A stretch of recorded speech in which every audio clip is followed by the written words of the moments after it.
जय हिंद फौजियों। आर्मी अग्निवीर और टीए भर्ती 2025 के लिए हमारी क्लास शुरू हो चुकी है और आज हम सभी आपके डिमांड पर पिछले वर्षों में आए हुए सवालों को करेंगे।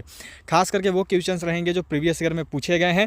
जीके और साइंस के सारे क्वेश्चंस आपको रहेंगे। 25 क्वेश्चन जीके का रहेगा और 25 क्वेश्चन जो है आपका साइंस का रहेगा। टोटल 50 क्वेश्चन का आज हमारा क्लास रहने वाला है। तो चलिए क्लास को शुरू करते हैं। क्लास शुरू होगी और बिल्कुल वही सवाल आपको दिए गए हैं जो इस पर एक्सपेक्टेड है कि आपके पेपर में आ सकता है।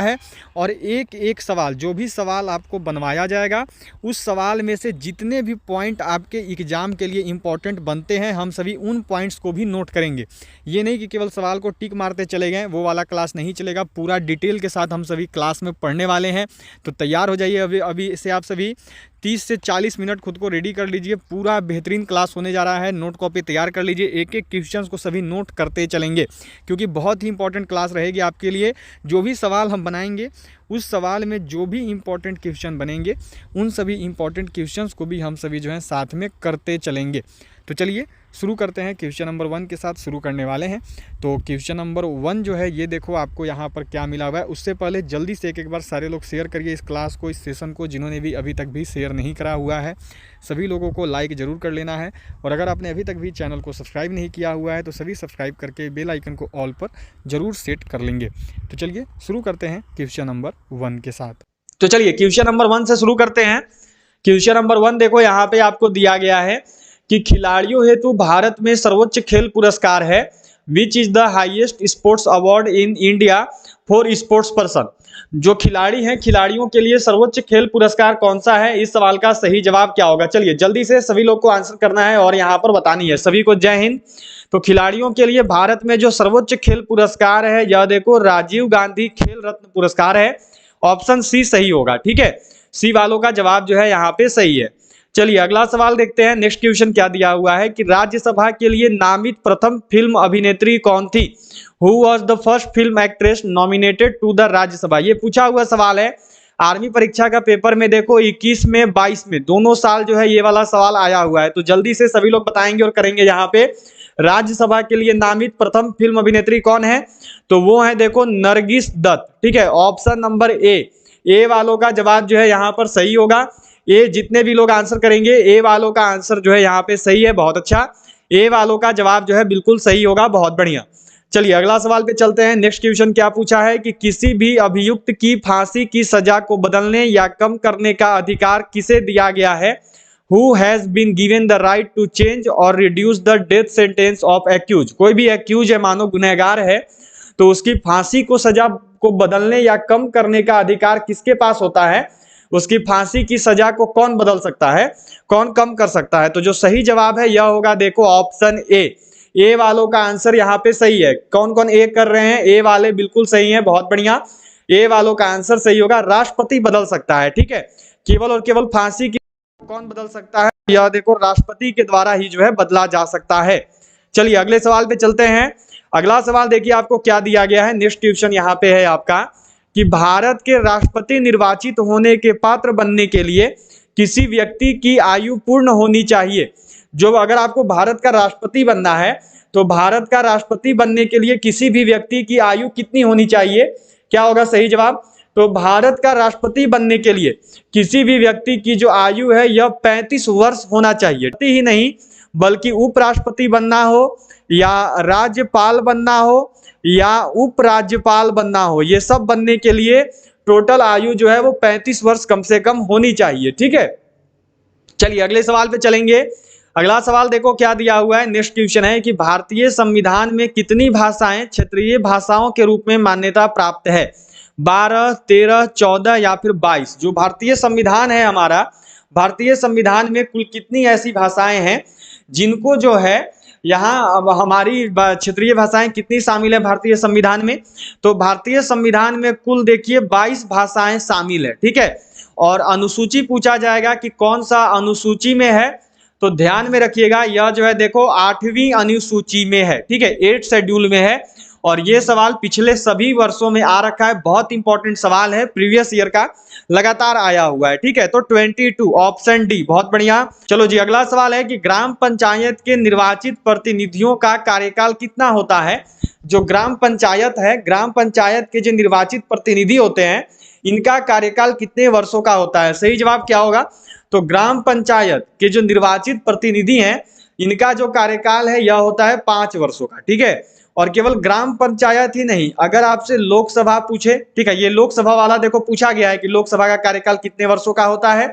इसके साथ साथ प्रधानमंत्री, इसके साथ साथ ध्यान में रखिएगा राष्ट्रपति, और फिर इसके साथ साथ सभी लोगों को ध्यान में रखना है उपराष्ट्रपति, जितने भी महत्वपूर्ण पद हैं वो सारे के सारे देखो 5 वर्षों के लिए ही होते हैं, राज्यपाल हो या फिर उपराज्यपाल हो। ठीक है, सभी का कार्यकाल कितने वर्ष का है, तो 5 वर्ष का है। ठीक है, एकमात्र देखो है जो कि 6 वर्ष में आता है, और वो है आपका राज्यसभा। ठीक है, ये ध्यान में रखिएगा थोड़ा सा भी, जो राज्यसभा है ये एकमात्र है जिसका कार्यकाल जो है ये 6 वर्ष का होता है। ठीक है, तो राज्यसभा का 6 वर्ष का है, ये सब लोग को ध्यान में रखना है। चलिए अगला सवाल देखेंगे। अगला सवाल क्या पूछा है कि नीली क्रांति का संबंध निम्न में से किससे है। Blue revolution is related to which of the following. सही जवाब क्या होगा, जो नीली क्रांति है ये किससे संबंधित है, तो नीली क्रांति याद रखनी है, यह मत्स्य पालन से संबंधित है। ठीक है, इसके साथ साथ याद रखिएगा पूछा जाता है सफेद क्रांति किससे संबंधित है। ठीक है, तो सफेद क्रांति का याद रखना है, देखो ये है दुग्ध उत्पादन से। ठीक है, सफेद क्रांति जो है दुग्ध उत्पादन से संबंधित है, नीली क्रांति मत्स्य पालन और सफेद क्रांति दुग्ध उत्पादन। इसके साथ साथ देखो आपसे पूछा जाता है कि पीली क्रांति किससे संबंधित है, तो पीली क्रांति का याद रखना है, देखो जो पीली क्रांति है ये सरसों उत्पादन से संबंधित है। ठीक है, सरसों उत्पादन से ये संबंधित है। ये देखो 3, पीली क्रांति, सफेद क्रांति और नीली क्रांति, ये तीनों बहुत इंपॉर्टेंट है क्योंकि ये लगातार आया हुआ है। ठीक है, चलिए अगला सवाल करेंगे। अगला सवाल दिया गया है कि भारतीय राष्ट्रीय कांग्रेस का गठन किस वर्ष हुआ। In which year was the Indian National Congress formed. सही जवाब क्या है, भारतीय राष्ट्रीय कांग्रेस की स्थापना कब हुई थी, तो सभी लोग जानते हैं जो भारतीय राष्ट्रीय कांग्रेस है यह देखो 1885 में स्थापित हुआ है। ठीक है, पूछा जाएगा स्थापना किसने की, ये सवाल बहुत आया है इंडियन आर्मी में, तो स्थापना देखो किया है ए.ओ. ह्यूम ने। ठीक है, ध्यान में रखिएगा। इसके साथ साथ आपसे देखो पूछा जाता है कि प्रथम अध्यक्ष कौन बने, तो प्रथम अध्यक्ष ध्यान में रखिएगा, जो प्रथम अध्यक्ष हैं यह देखो बने थे व्योमेश चंद्र बनर्जी, WC बनर्जी। ठीक है, और अगर यही आपसे बोलेगा प्रथम महिला अध्यक्ष कौन बनी। ठीक है, अब प्रथम अध्यक्ष तो जान लिए, प्रथम महिला अध्यक्ष भी जानिए क्योंकि ये भी पूछा गया है। तो प्रथम महिला अध्यक्ष पूछेगा तो प्रथम महिला अध्यक्ष है देखो एनी बेसेंट। ठीक है, क्लियर हो गया सबका, प्रथम महिला अध्यक्ष हो गए एनी बेसेंट। और इसके साथ साथ एक और चीज नोट कर लीजिए जो कि इससे जुड़ा हुआ आता है, प्रथम भारतीय महिला अध्यक्ष कौन है। ठीक है, ये भी पूछा हुआ सवाल है, ये भी जो इंडियन आर्मी में आया हुआ है कि भारतीय राष्ट्रीय कांग्रेस की प्रथम भारतीय महिला अध्यक्ष कौन बनी, तो प्रथम भारतीय महिला अध्यक्ष याद रखिएगा ये है देखो सरोजिनी नायडू। ठीक है, सब लोग ध्यान में रखना। और इसका प्रथम अधिवेशन कहां पे हुआ, यह भी पूछा जाता है कि भारतीय राष्ट्रीय कांग्रेस का प्रथम अधिवेशन कहां पे हुआ, तो जो प्रथम अधिवेशन है यह हुआ है देखो बॉम्बे में। ठीक है, तो इतना चीज नोट कर लीजिएगा सबको, इतना चीज सबको लगभग पता होना चाहिए। सवाल है कि दलाल स्ट्रीट कहां स्थित है, where is Dalal street located. चलो जी, प्रीवियस ईयर पेपर का सवाल है, प्रीवियस ईयर पेपर में आया हुआ सवाल है। क्या होगा सही जवाब, जो दलाल स्ट्रीट है यह कहां स्थित है, तो दलाल स्ट्रीट याद रखना है देखिए मुंबई में है। ठीक है, सही जवाब होगा ऑप्शन सी, दलाल स्ट्रीट कहां पे है, तो यह मुंबई में है।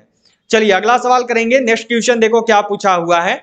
अगला सवाल है कि सर्वप्रथम किस फिल्म अभिनेता को राज्यसभा का सदस्य मनोनीत किया। अच्छा, अभी मैंने आपको अभिनेत्री पढ़ाया। ठीक है, अभिनेत्री जिसको प्रथम बार राज्यसभा के लिए मनोनीत किया गया, तो अभिनेत्री का नाम क्या था, अभी अभी मैंने आप सबको नोट करवाया है।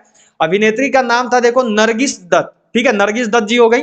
लेकिन यहाँ पूछा है अभिनेता, अभिनेता कौन है, तो अभिनेता है देखो पृथ्वीराज कपूर। ठीक है, ऑप्शन डी सही होगा। और ये दोनों का दोनों सवाल लगातार पिछला 2 से 3 साल से आर्मी ने कंटिन्यू पूछा हुआ है। ठीक है, तो ये सब लोग को क्लियर होना चाहिए, ये सभी लोगों को पता होनी चाहिए, ऑप्शन डी जो है सही जवाब होगा। ठीक है, चलो जी अगला सवाल क्या है कि किस व्यक्ति को द्वितीय अशोक कहा जाता है। Who is known as second Ashoka, निम्न में से वह कौन है जिसे कि द्वितीय अशोक के नाम से जाना जाता है? सही आंसर क्या होगा? तो द्वितीय अशोक किसको बोलते हैं? तो द्वितीय अशोक याद रखिएगा, देखिए समुद्रगुप्त को बोलते हैं। ठीक है, ऑप्शन नंबर ए सही है, ए वाले सही होंगे। ये पूछा हुआ सवाल है, आर्मी का प्रीवियस ईयर पेपर का सवाल है, ऑप्शन नंबर ए। ठीक है, समुद्रगुप्त होते हैं, ध्यान में रखिएगा सभी। चलिए, ये यहाँ पे गलत है, यहाँ पे ए होगा, सबको ध्यान में रखना। चलो जी, अगला सवाल क्या दिया हुआ है, देखो अगला सवाल मिला हुआ है आपको कि राष्ट्रपति को निम्न में से कौन पद और गोपनीयता की शपथ दिलाता है? सही आंसर क्या होगा? Who among the following administrate the oath of office and secrecy to the president. जो राष्ट्रपति होते हैं, राष्ट्रपति को पद और गोपनीयता की शपथ कौन दिलाता है? डायरेक्टली ऐसे भी पूछेगा कि राष्ट्रपति को शपथ कौन दिलाता है। ठीक है, ऐसे भी पूछा जा सकता है, डायरेक्ट ऐसे पूछा जाएगा। ठीक है, राष्ट्रपति को शपथ कौन दिलाता है? तो राष्ट्रपति को जो शपथ है यह देखो दिलाया जाता है भारत का मुख्य न्यायाधीश के द्वारा। ऑप्शन नंबर ए यहाँ पे सही होगा, राष्ट्रपति को गोपनीयता की शपथ दिलाते हैं कौन? तो ये होगा मुख्य न्यायाधीश। है कि कालाहारी मरुस्थल किस देश में स्थित है? सही जवाब क्या होगा? जो कालाहारी मरुस्थल है ये कौन सा देश में स्थित है? इस सवाल का सही जवाब क्या है? तो जो कालाहारी मरुस्थल है यह देखिए आपका साउथ अफ्रीका, दक्षिण अफ्रीका में स्थित है। ये वाला सवाल देखो 2021 आर्मी परीक्षा का है। ठीक है, तो सभी लोग को ध्यान में रखना है। अच्छा, अगर पूछा जाएगा कि सबसे बड़ा मरुस्थल कौन सा है, पूछा हुआ सवाल है, नोट कर लेंगे सभी। सबसे बड़ा मरुस्थल, तो सबसे बड़ा मरुस्थल सहारा है। अगर भारत का सबसे बड़ा बोलेगा, ठीक है, अगर यही आपसे भारत का सबसे बड़ा मरुस्थल पूछेगा तो भारत का सबसे बड़ा मरुस्थल थार है। ठीक है, नोट कर लेंगे सभी लोग, थार रेगिस्तान है। और इसके साथ साथ ये भारत के साथ साथ दक्षिण एशिया का भी सबसे बड़ा मरुस्थल है। ठीक है, नोट कर लेना सभी, ये भारत के साथ साथ जो है दक्षिण एशिया का सबसे बड़ा मरुस्थल है जिसको कि थार रेगिस्तान के नाम से जानते हैं। ठीक है, ध्यान में हो गया। इसके साथ साथ जो आपको नोट करना है वो ये नोट करना है कि सबसे बड़ा ठंडा रेगिस्तान कौन सा है? सबसे बड़ा ठंडा मरुस्थल, ये आया हुआ सवाल है, कौन सा है? तो ये है देखो आपका गोबी मरुस्थल। ठीक है, कौन सा है? तो ये है गोबी मरुस्थल। अच्छा, गोबी मरुस्थल कहाँ पे है? तो गोबी मरुस्थल याद रखना है, देखो मंगोलिया और चीन, ये दोनों में है। ठीक है, ये विश्व की बात कर रहे हैं, विश्व का सबसे बड़ा ठंडा मरुस्थल गोबी मरुस्थल और विश्व का सबसे बड़ा मरुस्थल सहारा मरुस्थल। ठीक है, ध्यान में रखिएगा सभी लोग को नोट रखना है। इसके साथ साथ अगर पूछा जाएगा कि भारत का सबसे बड़ा ठंडा मरुस्थल, ठीक है, भारत का सबसे बड़ा ठंडा मरुस्थल, ठीक है, तो भारत का सबसे बड़ा ठंडा मरुस्थल जो है ये है देखो लद्दाख मरुस्थल। ठीक है, ध्यान में रखिएगा, सभी लोग को नोट कर लेना है, ये सारे के सारे सवाल नोट कर लीजिएगा सभी लोग।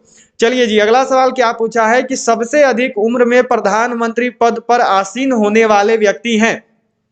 Who is the oldest person to become the prime minister? सही जवाब क्या होगा? सबसे कम उम्र में, ठीक है, ओल्डेस्ट नहीं, ये कम पूछा है, यहाँ पे कम बताना है। सबसे अधिक ओल्डेस्ट, सबसे अधिक उम्र में प्रधानमंत्री पद पर आसीन होने वाले व्यक्ति कौन है?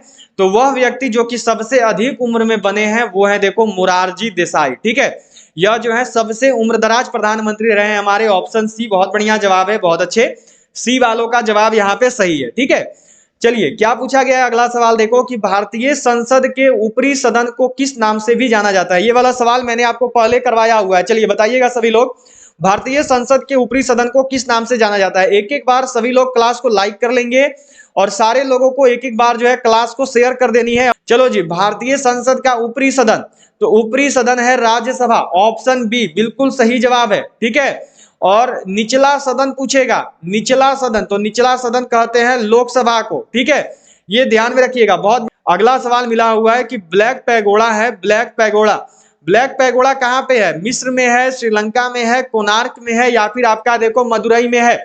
जो ब्लैक पैगोडा है यह कहाँ पे है? इस सवाल का सही जवाब क्या होगा? तो जो ब्लैक पैगोडा है यह देखो कोणार्क में है। ठीक है, अच्छा ब्लैक पैगोडा क्या है? तो ब्लैक पैगोडा जो है एक सूर्य मंदिर है। ठीक है, सब लोग को ध्यान में रखना है। ठीक है, चलिए अगला सवाल पे चलते हैं। अगला सवाल देखो क्या दिया हुआ है, नेक्स्ट क्वेश्चन करेंगे। अगला सवाल जो है आपसे पूछा गया है यहाँ पे कि अलाई दरवाजा का निर्माण किस सुल्तान ने करवाया? सही जवाब क्या होगा?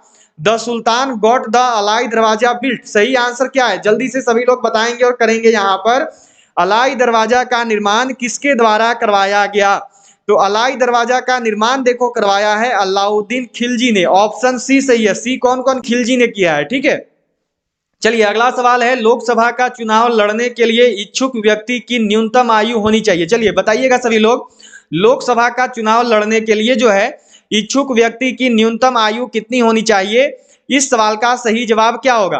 तो लोकसभा चुनाव लड़ने के लिए किसी की भी जो आयु है वो 25 वर्ष होनी चाहिए। ठीक है, डायरेक्टली लोकसभा का चुनाव लोकसभा के चुनाव से कौन बनता है? तो प्रधानमंत्री नियुक्त होते हैं। ठीक है, तो इसीलिए ध्यान में रखिएगा, पूछा जाएगा तो ऐसे भी पूछ सकता है कि प्रधानमंत्री का न्यूनतम आयु कितना होना चाहिए? तो 25 वर्ष होना चाहिए। ठीक है, प्रधानमंत्री या संसद या फिर लोकसभा, इन तीनों का आयु होना चाहिए 25 वर्ष। सबको ध्यान में रखोगे। ठीक है, ऑप्शन नंबर बी यहाँ पे सही है।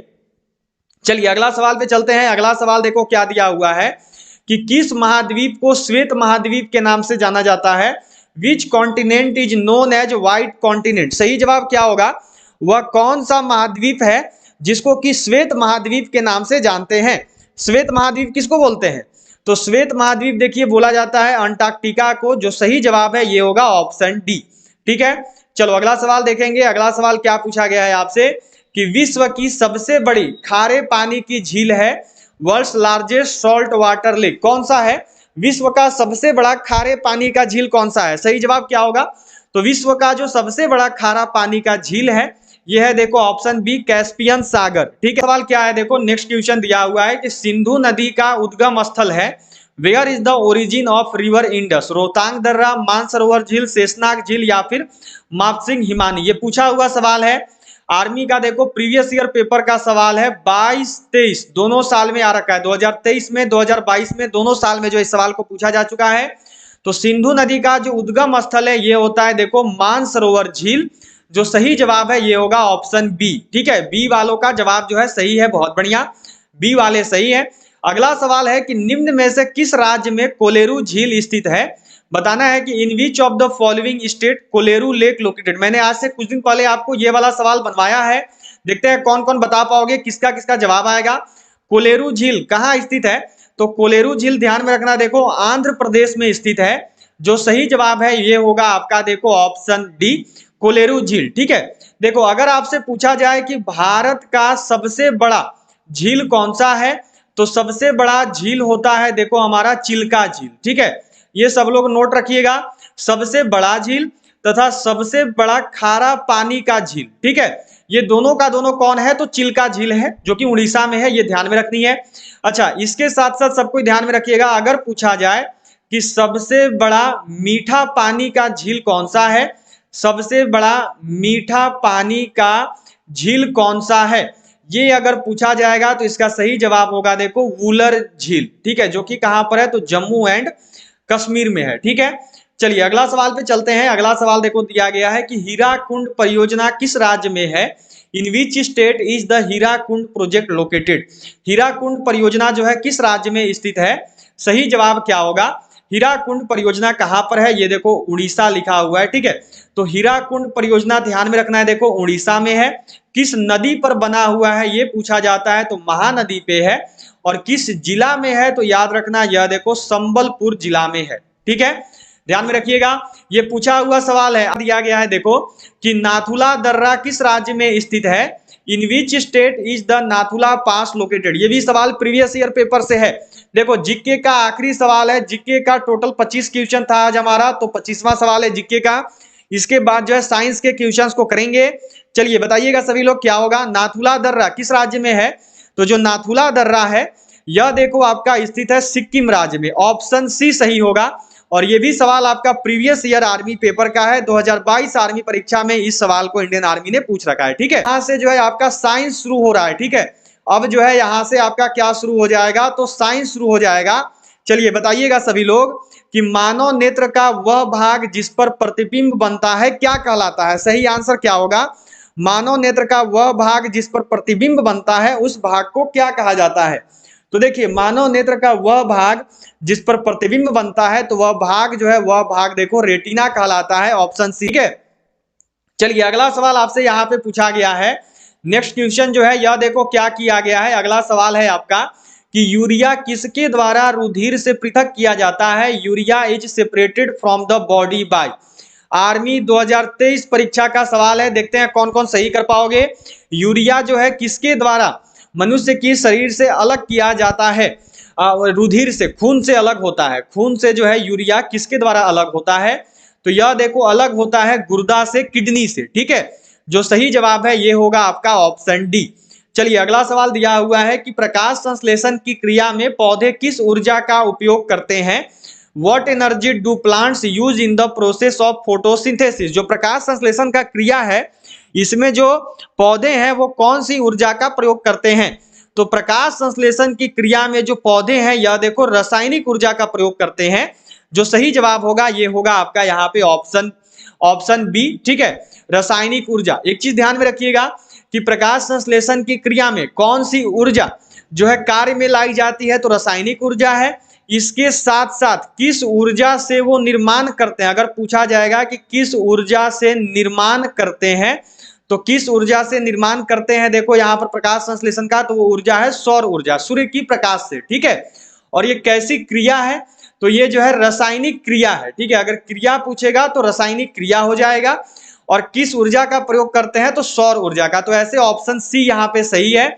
अगर आपका ऑप्शन सी भी किए हो तो सी वालों का जवाब भी यहाँ पे सही है, कोई दिक्कत नहीं है, सी वालों का आंसर भी सही है। ठीक है, चलो अगला सवाल देखेंगे। अगला सवाल क्या है, देखो नेक्स्ट क्वेश्चन जो है आपसे किया गया है यहाँ पे कि मानव शरीर में किस तत्व का प्रतिशत सबसे अधिक होता है? Which element has the highest percentage in the human body?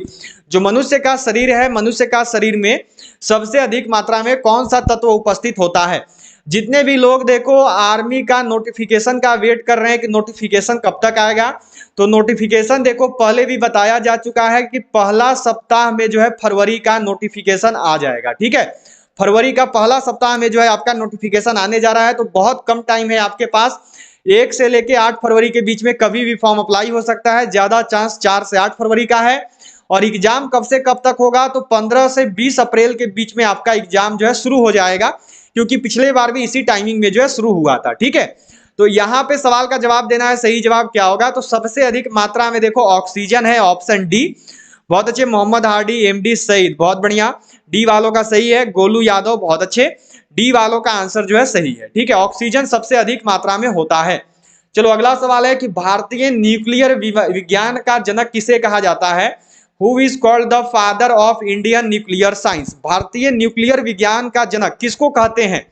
तो भारतीय न्यूक्लियर विज्ञान का जनक जो है यह देखो कहा जाता है होमी जे भाभा को।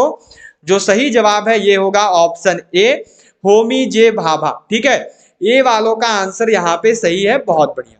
चलिए अगला सवाल पे चलते हैं। अच्छा, अंतरिक्ष यान वाला अगर पूछेगा अंतरिक्ष विज्ञान का जनक, ठीक है, अगर पूछा जाएगा कि अंतरिक्ष विज्ञान का जनक कौन है, ठीक है, तो अंतरिक्ष विज्ञान से याद रखिएगा सतीश धवन संबंधित है। ठीक है, ये सब लोग यहाँ पे नोट कर लीजिएगा। चलिए जी अगला सवाल क्या है, देखो कि रेशम में कौन सी प्रोटीन होती है? विच protein is present in silk? Army का देखो 2023 ऑनलाइन एग्जाम का पेपर से ये सवाल है। चलिए करिएगा और सभी लोग बताइएगा सही जवाब क्या होगा। इस सवाल का सही आंसर क्या है? रेशम में कौन सी प्रोटीन होती है? तो रेशम में जो है देखो आपका फेब्रियन भी होता है और सिरोसिन भी होता है। ठीक है, तो जो सही जवाब है ये होगा ऑप्शन डी, ए एंड सी। ठीक है, ध्यान में रखिएगा यहाँ पे डी हो जाएगा, क्या ऑप्शन दिया जाएगा वो देखना होगा। ठीक है, क्या पूछा है कि भारत के चंद्र मिशन के अंतरिक्ष यान का नाम है? तो ये सब कोई जानते हैं, भारत का जो चंद्रमा मिशन है उसका अंतरिक्ष यान का नाम क्या है? तो अंतरिक्ष यान का नाम चंद्रयान है। ठीक है, तो चंद्रयान 1 करो 2 करो, कोई भी कर रहे हो, दोनों में से आपका सही है। वर्तमान में जो सफल हुआ है, अगर पूछा जाएगा कि तीनों में से कौन सा सफल हुआ, तो चंद्रयान 3 जो है यह देखो सफल हुआ है। ये सब लोग को ध्यान में रखना, अगर पूछा जाएगा कि कौन सा जो है सफल हुआ है। ठीक है, तो ध्यान में रखिएगा चंद्रयान 3 जो है ये सफल हुआ है। चलिए जी अगला सवाल यहाँ पे आपको क्या दिया गया है? अगला सवाल है कि LCD का पूरा नाम क्या होता है? What is the full form of LCD? 2023 का देखो आर्मी ऑनलाइन एग्जाम का सवाल का पेपर में से है ये। चलिए बताइएगा, LCD का फुल फॉर्म पूछा है, तो LCD का फुल फॉर्म है देखो लिक्विड क्रिस्टल डिस्प्ले। ठीक है, ऑप्शन नंबर डी सही होगा, डी वालों का जवाब जो है यहाँ पे सही होगा। ठीक है, चलिए अगला सवाल है कि कपड़े साफ करने में प्रयोग होने वाला डिटर्जेंट है। The detergent used in the cleaning cloth is. कपड़ों को साफ करने में किस डिटर्जेंट का प्रयोग होता है? प्रयोग होने वाले डिटर्जेंट को क्या बोलते हैं? तो इसको देखो कहा जाता है सल्फोनेट। ठीक है, ऑप्शन डी होगा। अगर फॉर्मूला बोला जाए कि फॉर्मूला क्या होता है, तो फॉर्मूला याद रखिएगा, सोडियम कार्बोनेट डेकाहाइड्रेट होता है। ठीक है, Na2CO3 इंटू 10H2O। ठीक है, ये फॉर्मूला होता है जिसको कि धोवन सोडा के नाम से भी जानते हैं, धोवन सोडा, या फिर इसको कहा जाता है वॉशिंग पाउडर। ठीक है, ये सब लोग याद रखिएगा, ये इसका सूत्र होता है, ये इसका फॉर्मूला होता है। ठीक है, ऑप्शन नंबर डी सल्फोनेट बोलते हैं। ध्यान में रखना सभी, सल्फोनेट के नाम से जो इसको जाना जाता है। चलो अगला सवाल क्या है कि निम्न में से किस में प्रत्येक ग्राम में प्रोटीन की मात्रा अधिक होती है? Which of the following has the highest amount of protein in the gram? सही जवाब क्या होगा? सही आंसर क्या है? निम्न में से किस में प्रत्येक ग्राम में प्रोटीन सबसे अधिक है? तो यह देखो होता है सोयाबीन में। ठीक है, जो सोयाबीन है इसमें सबसे अधिक मात्रा में प्रोटीन उपस्थित होता है। जो सोयाबीन है इसमें सबसे अधिक मात्रा में प्रोटीन पाया जाता है इन चारों ऑप्शन में से। चलिए अगला सवाल है। अगला सवाल देखो आपको दिया गया है कि किस वैज्ञानिक ने पेनिसिलिन का खोज किया? Which scientist is discovered penicillin? देखो बहुत रिपीटेड सवाल है, आर्मी का 2021, 2022, 2023 तीनों के तीनों साल में कंटिन्यू इंडियन आर्मी के द्वारा इस सवाल को किया गया। चलिए देखते हैं कौन कौन बताएंगे। सही जवाब क्या होगा? किस वैज्ञानिक ने पेनिसिलिन की खोज की? तो सही जवाब है देखो एलेक्जेंडर फ्लेमिंग। सही आंसर क्या होगा? तो यह हो जाएगा देखो ऑप्शन सी। ठीक है, चलिए अगला सवाल दिया गया है कि सीसा का निष्कर्षण मुख्यतः किस अयस्क से किया जाता है? देखो डायरेक्टली भी पूछ सकता है कि सीसा का अयस्क क्या है। ठीक है, सीधे तौर पे अगर इस सवाल को पूछेगा तो ऐसे पूछेगा कि सीसा का अयस्क क्या होता है, ये जो है यहाँ पे बताइए। तो सीसा का अयस्क याद रखिएगा क्या होता है। सीसा का जो अयस्क है यह देखो होता है गैलेना। ठीक है, जो सही जवाब है ये होगा ऑप्शन ए गैलेना। जो सही आंसर है ये हो जाएगा ऑप्शन ए गैलेना। ठीक है, चलो जी नेक्स्ट क्वेश्चन है, माइक्रोचिप्स बनाने के लिए प्रयोग किया जाता है। देखो 2023 आर्मी परीक्षा का सवाल है ये। देखते हैं कौन कौन बताएंगे। माइक्रोचिप्स बनाने के लिए किसका प्रयोग करते हैं? ग्रेफाइट का, पॉलीनिव का, या सिलिकॉन का, या बेकेलाइट का? तो माइक्रोचिप्स बनाने के लिए जो है देखो सिलिकॉन का प्रयोग करते हैं। सिलिकॉन का जो है प्रयोग किया जाता है अगर माइक्रोचिप्स का निर्माण करना है तो। ऑप्शन सी यहाँ पे सही होगा। चलो अगला सवाल पूछा गया है कि वह क्रिया जिसके द्वारा धातु को अनुचुंबकीय बनाया जाता है तो देखो वह प्रक्रिया जिससे किसी धातु को अनुचुंबकीय बनाते हैं तो वो है देखो आपका यहाँ पे डीमैग्नेटाइजेशन। ठीक है, याद रखिएगा ऑप्शन ए यहाँ पे सही होगा। ए वालों का आंसर जो है सही है। ठीक है, अगला सवाल देखो पूछा गया है 40 नंबर सवाल है, द्रव्य सोना के नाम से जाना जाता है। The liquid is known as gold. ठीक है, वह कौन सा लिक्विड है जिसको कि गोल्ड के नाम से जानते हैं? वह कौन सा लिक्विड है जो कि गोल्ड के नाम से जाना जाता है? इस सवाल का सही जवाब क्या होगा? द्रव्य सोना के नाम से जो है किसको जाना जाता है? तो द्रव्य सोना के नाम से किसको जानते हैं? तो पेट्रोलियम को जानते हैं। सही जवाब क्या होगा? तो ये होगा ऑप्शन ए पेट्रोलियम। ठीक है, ए वालों का आंसर सही है। ए वालों का जवाब जो है यहाँ पे सही होगा। चलो जी पूछा हुआ सवाल है, ये भी प्रीवियस ईयर पेपर का सवाल है, 22, 23, 21 लगातार आ रखा है। चलो बताना सभी सही जवाब क्या होगा?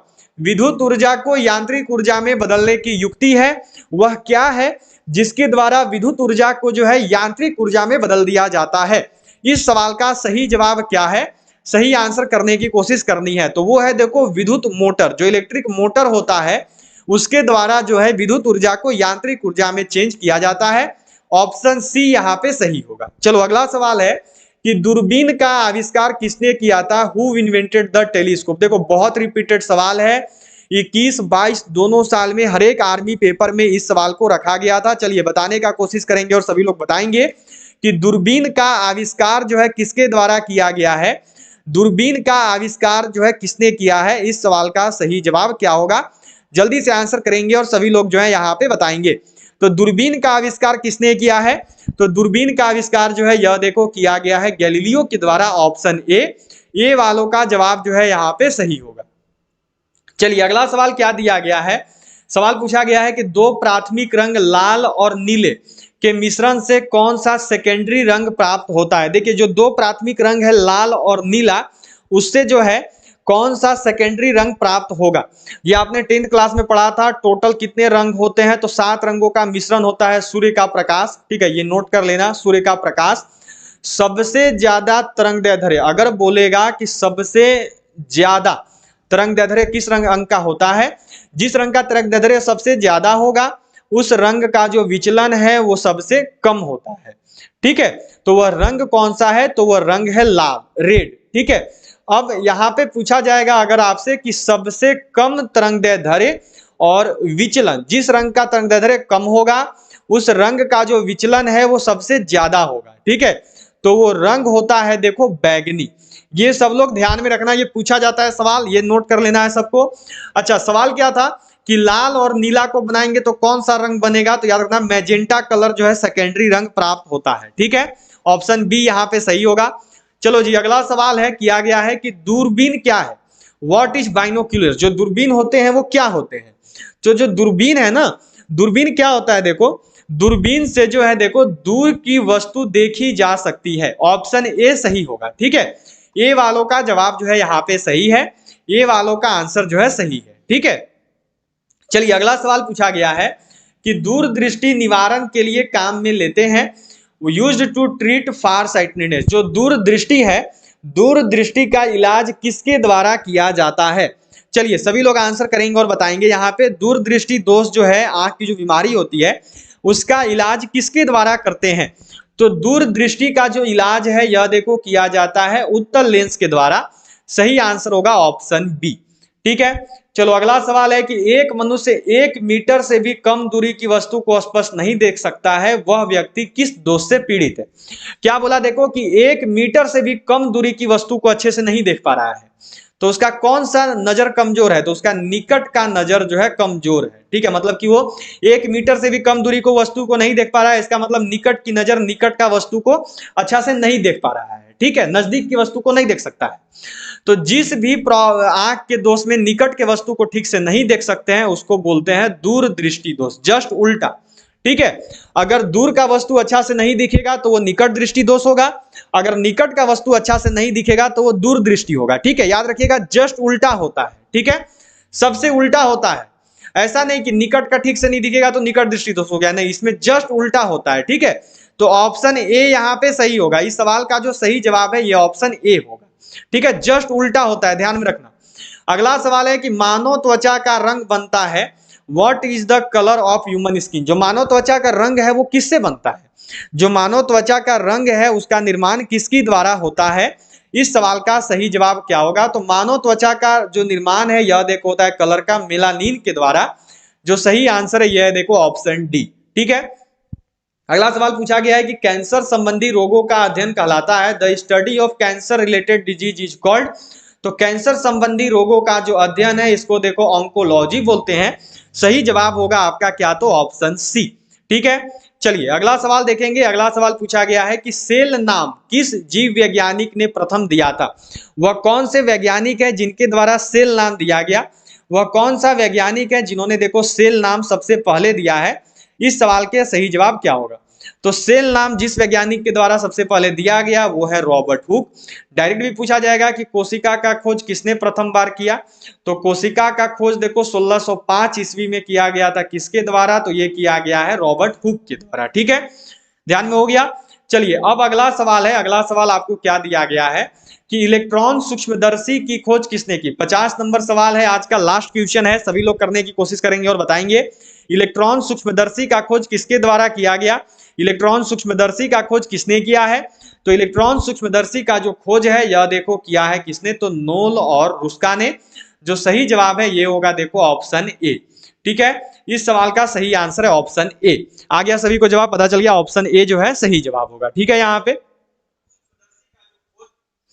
चलिए तो इसी के साथ जो है आज के क्लास को, आज के सेशन को यहीं पे एंड करेंगे।